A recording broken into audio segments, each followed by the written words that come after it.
I was elbow deep in the guts of my old '79 Honda when I heard the knock.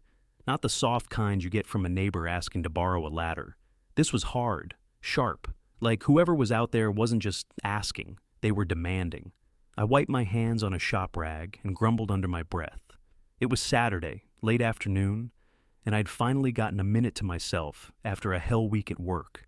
The garage was my escape, just me, the bike, a six-pack, and Boston cranked up on the radio. Nothing else existed in that space.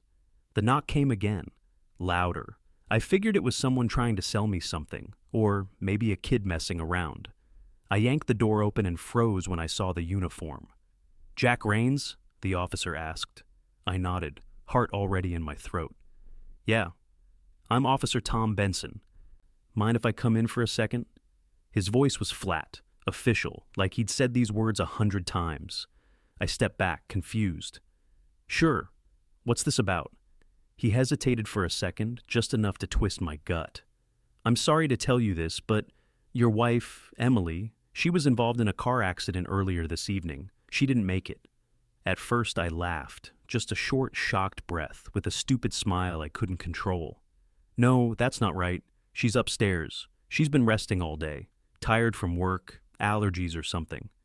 Officer Benson's jaw clenched slightly. "The crash happened just over an hour ago. We found her ID at the scene. The coroner confirmed her identity." "She's upstairs," I repeated, stepping back into the garage. "Come on, I'll show you." He followed, and I noticed his hand hover near his holster. That set off alarm bells I didn't want to admit I was hearing. We walked through the living room and up the stairs. I could feel the air in the house shift, like something wasn't quite right, like I was walking into someone else's dream. At the top of the stairs, I gestured toward the bedroom. "See, she's just sleeping." Officer Benson didn't say anything. He just nodded once, but the look in his eyes turned cautious, heavy. I pushed the door open. "Quick note, before we keep going, share which city or country you're watching from." Emily was lying there, under the covers, long brown hair splayed over the pillow, her gold necklace catching the lamplight.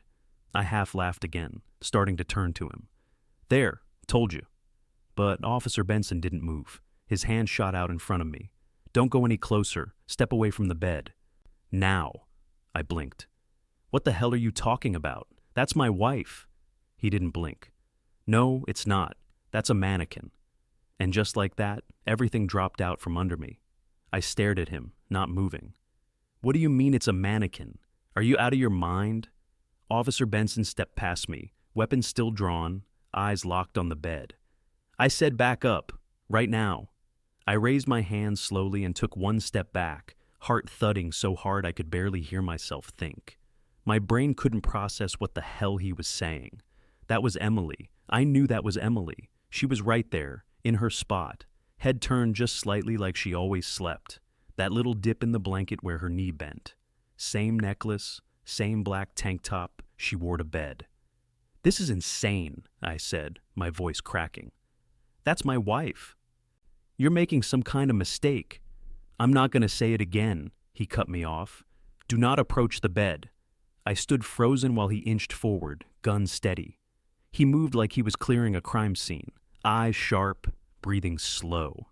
Then he reached the foot of the bed and used the barrel of his pistol to pull the blanket back. What I saw didn't make sense. I took a step forward before he threw a hand up. "Stay right there." The shape under the covers wasn't breathing, wasn't moving, wasn't human. I could see the stiff plastic skin, the molded fingers. But the clothes, those were Emily's, down to the pajama pants with the little faded sunflowers. And the bracelet. Her mother gave her that for her birthday last year. Even her wedding ring was there, on its left hand. Same birthmark on the wrist. Same chipped pink nail polish. It was her, but it wasn't. "What the hell is this?" I whispered. I couldn't even hear my own voice clearly. "What the hell is this?" Officer Benson lowered his gun just slightly, still staring like he couldn't believe it either. "That's a mannequin, dressed to look like your wife." No, you're wrong." I moved toward the dresser, grabbed the framed picture of us from our anniversary dinner. I shoved it toward him. "That's Emily. That's her necklace. That's her goddamn birthmark." He looked at the photo, then back at the bed. His face changed. That hard cop look started to fade into something else. Confusion, concern, maybe even fear. "You're telling me she's dead in a wreck, but she's here?" I said, louder now. "You see why this doesn't make sense?" He didn't answer. He just moved slowly around the bed and pulled back the rest of the covers. The mannequin's legs were stiff, posed, just like someone tucked in. Its plastic face had a brown wig, parted the same way Emily wore her hair. The mouth was closed, eyes painted on. A cold sweat broke out down my back. I felt like I was going to throw up.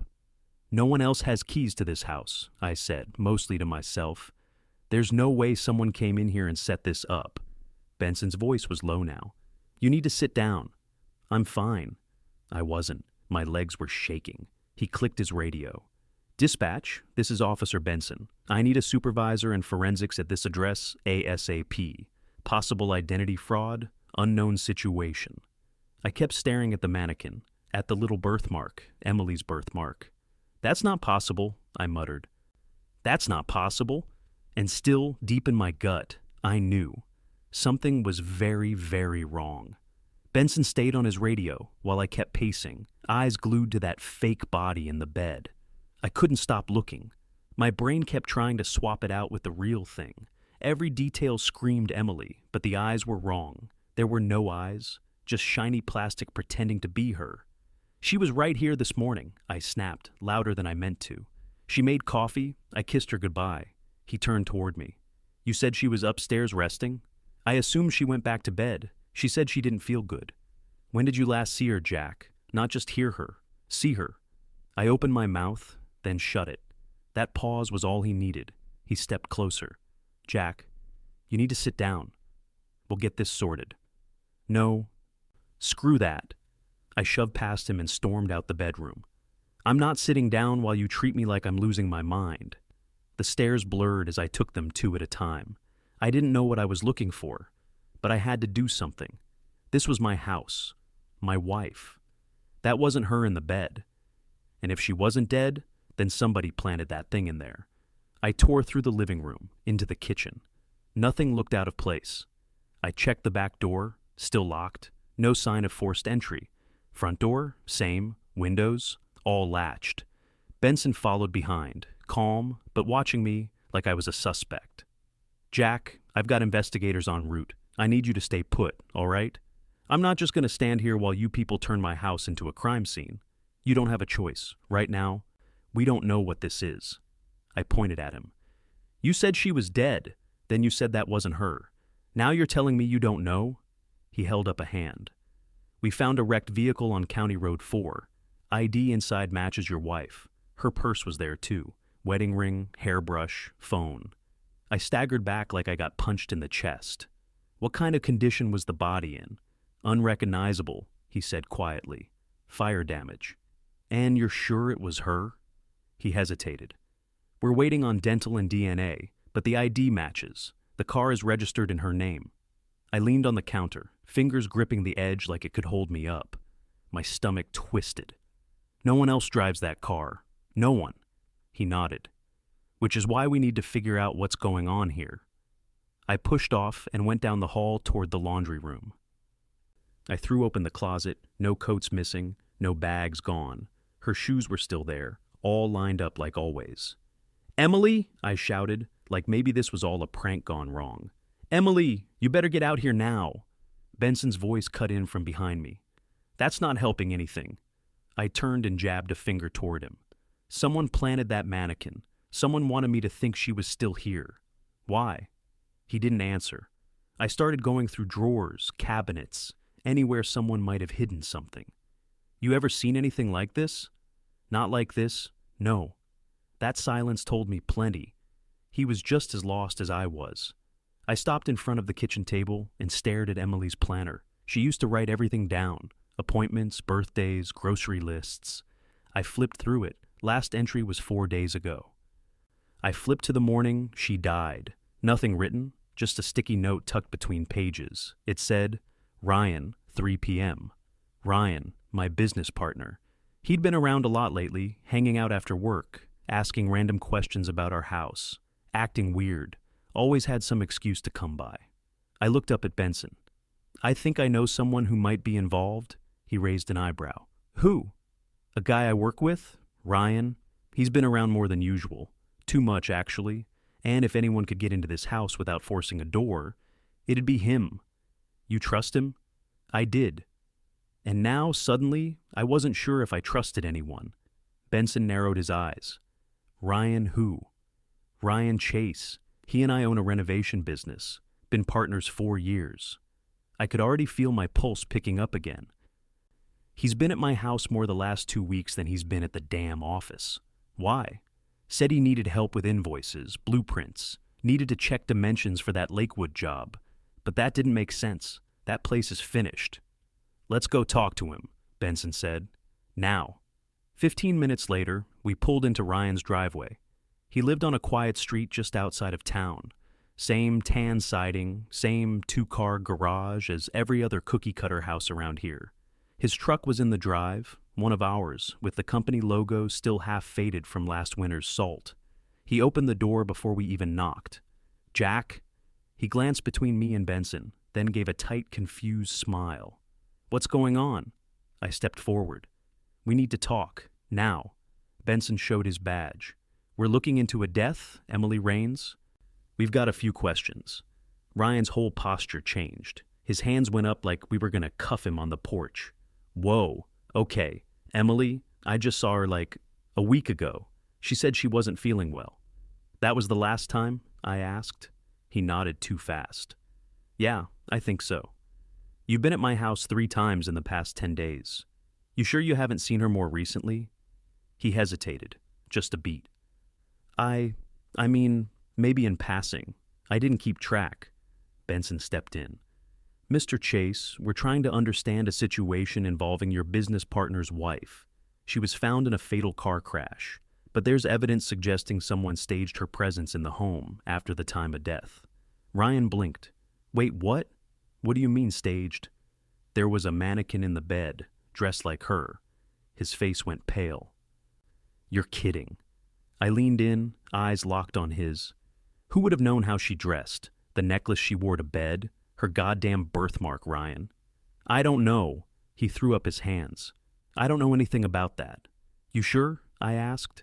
You weren't getting a little too close to my wife? Coming over for fake invoices while I was gone? He stared at me like I'd slapped him. Jack, come on. You know me better than that. Do I? My voice cracked, and I hated that he saw it. Do I really? He looked at Benson. Look, this is insane. I would never hurt Emily, or Jack. I swear to God, I have nothing to do with any of this. Were you sleeping with her? I asked. His jaw tightened. No. That wasn't a no. It was a no, he snapped. Benson stepped between us. All right, that's enough. Mr. Chase, we may need you to come to the station for a formal interview. We'll be in touch. Ryan stood stiff in the doorway, breathing hard. Yeah, whatever. I've got nothing to hide. We left, but the second we hit the car, I couldn't keep my hands still. My knee bounced. I kept clenching my jaw. He knows something, I muttered. He's hiding something. I could see it all over his damn face. He was definitely nervous, Benson agreed. But without proof, there's not much we can do yet. I stared out the window, not seeing anything. You think you know a guy. You build a business together. You grab beers, talk about retirement, trust him with your house. And then something like this happens, and everything feels off. Every conversation I'd had with Ryan the last few weeks started playing back in my head on a loop. How he asked if Emily was sick a few too many times. How he stayed just a little too long. The way he said, let me know if she needs anything, like he already knew she would. Back at home, the cops were tearing through my house with gloves and flashlights, bagging up God knows what. And I couldn't even walk into my own bedroom without feeling sick. I was starting to think maybe Emily had been hiding a whole other life, and maybe Ryan was part of it. I sat in the truck in my driveway, fingers locked on the steering wheel, like if I let go, I'd unravel. Ryan's face, nervous, sweaty, lying, kept flashing in my head. The mannequin, the purse in the wreck, the damn sticky note with his name on it. It was too much. I grabbed my phone and scrolled to the only name I trusted anymore. "Michael," I said the second he answered. "I need you here. Now." He didn't ask dumb questions. "I'll be there in 2 hours." 2 hours later, Michael stood in my kitchen. Same black windbreaker he always wore when he was working cases. Former detective or not, the guy still walked like a cop, shoulders squared, eyes scanning everything. "I don't even know where to start," I said. He looked around. "Start with what's real, then we'll tear the rest apart." We sat at the dining table, papers, planners, and Emily's laptop spread between us. I gave him the rundown: Mannequin in the bed, Benson's call, Ryan's weak-ass denials. Every piece of it. He leaned back, arms crossed. "You said her purse was in the car?" "Yeah. Officer said they found it with her phone, ID, wedding ring." "But you saw the ring on the mannequin?" I nodded. "Then one of them's fake, either what was in that car or what was in your bed." I stared at the laptop like it might give me an answer. "She's been off for weeks, quiet, avoiding conversations, locked the bathroom door when brushing her teeth. Who the hell locks a door for that?" Michael opened her laptop. "What's her password?" "Try our anniversary, June 21st, 0621. He typed. We were in. He scanned quickly, methodical, emails, text history, browser tabs. The silence between us got heavier every second. "Here," he said, clicking open an email chain. 3 weeks ago, she emailed someone named W. Decker about account numbers. "Who's that?" "No idea, but look at the subject line. Transfer prep, Belize account." My blood went cold. He kept scrolling. "She's got PDFs saved under a folder named Yoga Receipts. They're not receipts. They're financial statements. Overseas transfers, dummy LLCs. Jesus Christ. She wasn't just running away, Jack. She was planning this." I stood up, heart pounding. "So what? She fakes a car crash, uses a mannequin to cover her tracks, and disappears with God knows how much money." He looked up at me. "How well do you know your own finances?" "I mean, well enough. We've got joint checking, savings. I do payroll for the business." "Did you ever check on side accounts, loans, anything with just her name?" My mouth opened, nothing came out. "That's what I thought," he said. "We need to get into your bank records." "Jesus, Mike! Do you think Ryan's in on it?" He didn't hesitate. 100%. The question is, how deep? I started pacing. "She used to hate when I left receipts on the counter. Now I get why. She wasn't being tidy. She was covering her tracks." Michael nodded. "This is bigger than a cheating wife. This is fraud, disappearance, possibly identity theft if that body in the car wasn't hers." I stopped pacing and looked him dead in the eye. "Do you think she's still alive?" He nodded once. "I do, and she's not alone." The walls felt like they were closing in. I'd been living with a stranger, sleeping beside a woman who smiled while planning to gut me behind my back. Michael looked down at her laptop and muttered, "She's not just a liar, Jack. She's a ghost with a plan." Michael closed the laptop, pushed it aside, and looked up at me. "That mannequin's not just for show. If she went that far to set the scene, there's more to it." I was already halfway up the stairs before he finished the sentence. The bedroom door creaked open, and there she was again. Whatever. Still lying in that bed like it belonged there. The covers were pulled up to the mannequin's chest, hair still neatly parted like Emily always wore it. I hadn't stepped back into that room since Benson pulled the blanket back. Michael walked straight up to the thing like it was a puzzle, not a dead woman's replacement. "Help me move it." I grabbed the shoulders while he took the legs. It was lighter than I expected, plastic and rubber, unnatural. We laid it out on the floor and started checking it top to bottom. Clothes, zippers, stitching. Her necklace clinked against the floor as we shifted it. "Check the back," I muttered. Michael ran his hand down the spine, then stopped. "Here." He popped open a small Velcro flap under the shirt, just below the rib cage. His fingers found a latch. One click. Then he reached inside and pulled out a thick envelope. Neither of us said a word. He handed it to me. My name wasn't on it, but I knew her handwriting. Slanted, rushed. Inside was a stack of folded papers, official, heavy stock. I flipped through them fast. Bank statements, foreign routing numbers, wire transfers, shell company registrations, one in Belize, one in the Caymans, all recent, all tied to accounts in Emily's name, and one in Ryan's. I stared at the page like it was written in another language. Then I looked again. It was our company's name listed under one of the LLCs. Precision Build and Design LLC. But the address was in Nevada. We're registered in Indiana. Michael leaned over my shoulder. They created a fake version of your company, probably used it to launder the money. My jaw clenched. She used our business, my company. I kept flipping. There was a signed authorization form granting power of attorney to Ryan Chase, dated 2 weeks ago. Michael read over it. If she dies or disappears, he gets control. That's how he could pull the money. I dropped the papers on the floor, breathing hard. She was gonna ruin me. She was gonna gut me and walk away with everything I built. Michael didn't say anything. He didn't have to. I stood up and kicked the side of the bed hard enough to rattle the frame. And the whole time she smiled at me, kissed me goodnight, asked if I wanted pancakes in the morning. She's cold, Michael said. But this took time. She had help, and Ryan's knee-deep in it. I pointed at the mannequin. This took planning. The clothes, the jewelry, the setup. It's sick. She wanted me to see that and believe it. So I wouldn't ask questions. So I'd think she died and move on. She wanted distance, he said. Dead people don't get chased. You mourn and let them go. Not this time. My voice cracked, but I forced it steady. She didn't just cheat. She tried to wipe me off the damn map. Michael looked me straight in the eye. Then we wipe her plan off the map first. I nodded once. I'd lost my wife. My home didn't feel like mine. My best friend turned into a stranger. But now I had something better than grief. I had proof, and I was going to use it. Michael spent the next day digging while I tore through everything I could find. Paperwork, emails, bank statements. Every corner of my life suddenly felt like a crime scene. Nothing was just what it was anymore. By noon, I had what I needed. 2 checking accounts I never opened, both draining small amounts from our business account, just under the threshold that would flag the bank. One was tied to a dummy LLC under my name, with an email address I didn't recognize. The other? That one was listed under Ryan's.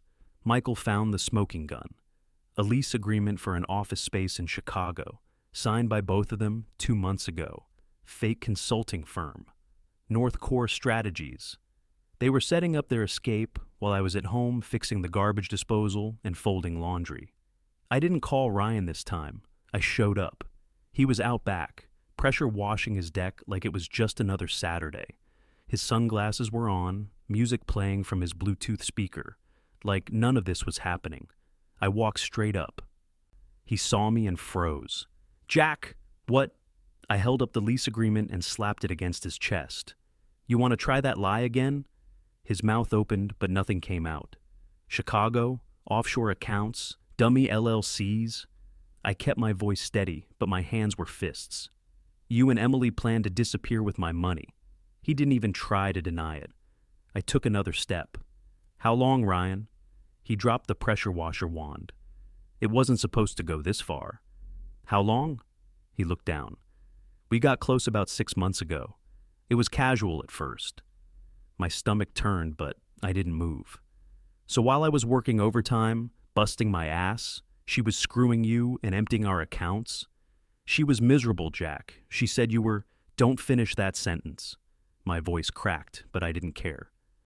You were supposed to be my friend. She hated her life here, he snapped, then looked like he regretted saying it. I didn't plan on falling for her. It just happened. Bullshit. You planned everything. You helped her fake her death. You used my business, my name. You were gonna vanish and leave me holding the bag. It wasn't my idea, he said. It was hers. She already had it all worked out when she came to me. I just... Followed orders? I stepped in close, face to face now. She had you wrapped around her finger, but you knew better. You knew what you were doing. He didn't respond. His eyes darted toward the house like he wanted to run. You were gonna let me go to her funeral, I said. Stand there with ashes that weren't hers, thinking I'd lost her. While you two lived it up on stolen cash. It wasn't like that. You tell yourself that, I growled. While you rot, he scoffed. Look, you caught it before we left. You're not broke. You're fine. That's when I lost it. I grabbed his shirt and shoved him hard against the wall of his house. You think this is about money? You broke my trust. You ruined everything I had. You took the one person I loved and turned her into someone I don't even recognize." His sunglasses fell off. His face was pale. "I'm calling the cops," he muttered. I let go and stepped back. "Good. Call 'em. I've already handed everything to Benson. Emails, accounts, the lease, that mannequin in my bed. That was the nail in your coffin." Ryan looked like a man already sinking. "You think she's going to protect you?" I added. "She's going to vanish again and leave you to burn." He didn't respond. I turned and walked off his porch. Didn't look back. I didn't need to. The damage was done. And now I knew the truth, not just about Emily, but about the man who used to be my best friend. They weren't running from something. They were running towards something, with my name, my money, and my whole damn life packed in their bags. By the time I got home from Ryan's, Michael already had the kitchen table cleared and a plan in motion. "We're not going to them," he said, spreading out bank records and screenshots like a war map. "We're going to let them come to us." I nodded. "Good. Let them think they won." That night, I changed every password tied to my bank, business, and email. Then I opened a brand new account, clean, empty, and set up a mirror company. Same logo, same name. Just off by one digit on the LLC registration, I let it sit there like bait. Meanwhile, Michael made contact with Benson and a federal fraud investigator. We handed over everything: emails, fake leases, transfers, the offshore stuff. Even the documents from inside the mannequin. Then we started leaking the bait. Ryan got the first nibble. I made sure he overheard a phone call where I told a vendor we just closed a big deal. $500,000 wired into our new account by Friday. It was fake, of course, but Ryan didn't know that. Michael tailed him the next 2 days. "He's jumpy," he said. "On the phone constantly. At the bank twice yesterday." Then I got the email. From a burner address. Subject: "It's time. Body: 3 days. Everything's in place. Belize first. Then Greece. You know the plan." My chest tightened, but I didn't answer. That was all I needed. I forwarded it straight to Benson. "They're moving fast now," Michael said. "They're scared." I smiled. "Good." 2 days later, I sent one more fake invoice. This one with a confirmation number and a bogus routing slip for the new account. Michael and I waited to see if Ryan or Emily would try to move it. We didn't have to wait long. On Friday at 10:12 a.m., Ryan logged into the dummy business account from his home IP. 15 minutes later, someone tried to initiate a $480,000 transfer to a bank in Belize. The system flagged it instantly. What they didn't know was the real financial crimes unit was already monitoring everything. By noon, Ryan was in handcuffs. The feds got him at his house, laptop still open, bag packed by the front door. Michael and I stood across the street and watched him get walked out in cuffs.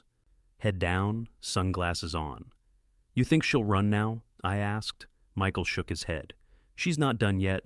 She'll try to finish what they started." He was right. 2 hours later, Emily showed up at a small regional airport outside Joliet. She had a forged passport, a one-way ticket to Belize, and a duffel bag full of burner phones and cash. They grabbed her at the gate. When the call came through, I didn't feel relieved. I felt hollow. Benson met me back at the house that night. "We've got her on attempted fraud, identity falsification, and conspiracy. Same with Ryan. Once the offshore records come in, it'll double." "Did she say anything?" I asked. He nodded slowly. "Just one thing. She asked if you ever really knew her." I almost laughed. No, I guess I didn't. Later, after everyone was gone, I sat out in the garage, hands covered in grease again, old bike in pieces in front of me. Same way this all started. Michael came out with 2 beers. "You did good. Feels like I lost everything." He handed me the bottle. "You lost the lie, not the truth. Big difference." I leaned back, eyes stinging. I'd gone from the fool in the garage to the man who set the trap. But this wasn't victory. This was survival. Emily and Ryan thought they could steal my life, bury me in a lie, and disappear. But I'd turned it around. They walked into a setup thinking they were in control, and I walked away with everything they tried to take. A week after the arrest, I sat in a courtroom and watched Emily walk in wearing shackles and a blank stare. Ryan followed behind her, eyes down, like a dog that already knew it was getting put down. Neither of them looked at me. Didn't matter. They were charged with embezzlement, fraud, and conspiracy to commit theft. Federal charges, no slap on the wrist this time. They both pleaded not guilty, of course, but the paper trail told the truth. So did the emails, the offshore accounts, the forged documents, the mannequin. Every piece of their scam was cataloged and sealed in evidence bags. They were going away for a long time. After the hearing, I shook Benson's hand and thanked him. He nodded and told me I'd done more than most would have. Said most people in my shoes wouldn't have had the guts to dig as deep as I did. He was wrong. It wasn't guts. It was anger, survival. There's nothing brave about not wanting to be played for a fool. Back home, I reopened the business account with my name only. Ryan was scrubbed from every file, contract, and job site. I hired a new foreman, someone I could trust, and we got back to work. The house took longer. Every room still had her fingerprints on it. Throw blankets, candles, pictures I hadn't taken off the walls yet. Some nights I slept on the couch, not because I had to, but because I couldn't walk past that bedroom without feeling sick. Michael came by often, just checking in. Never pushed me to talk. About a month later, I met someone. Her name was Heather. She worked in accounting for one of our vendors. First date was coffee. Second was dinner. No expectations, just real conversation. She asked questions and actually listened. No lies behind the eyes. I didn't tell her the whole story, not right away. But I didn't hide either. Trust came slow, but it came. One night, she asked if I still loved Emily. I thought about it for a second and said, no. I loved who I thought she was. The truth hit me as I said it. Everything that happened, every lie, every fake smile, every text I missed, every excuse I ignored, it all made me stronger. Not because I wanted to be, but because I didn't have a choice. That betrayal burned my life to the ground. But it also burned off the bullshit. And what's left? That's real. Would you have forgiven either of them if you were in Jack's shoes? Drop your answer in the comments. And don't forget to like and subscribe for more wild true story breakdowns.